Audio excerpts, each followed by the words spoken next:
আমি সন্ধ্যার সময় শিয়ালের ডাক ভিডিও করার জন্য অপেক্ষা করছিলাম। তখনও শিয়ালের দলগুলো মাঠে ঘোরাঘুরি করছে। এমন সময় দূর থেকে শিয়ালের ডাক ভেসে আসছে। ডাকের ভলিউমটা ক্রমশ বাড়ছে। হঠাৎ করে কয়েকটা শিয়াল দৌড়ে আমার খুব কাছে চলে আসলো। আমি ক্যামেরা ঘোরাতে দেখতে পেলাম ওরা আমার খুব কাছে এসে ডাকাডাকি করছে।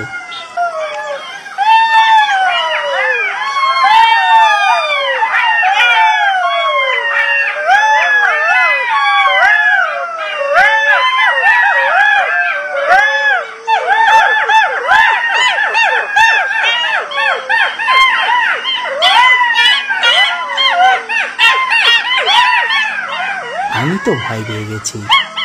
ওরা এত কাছে আসবে ভাবতে পারিনি। আমার থেকে ওদের দূরত্ব হবে 20 ফিটের মতো।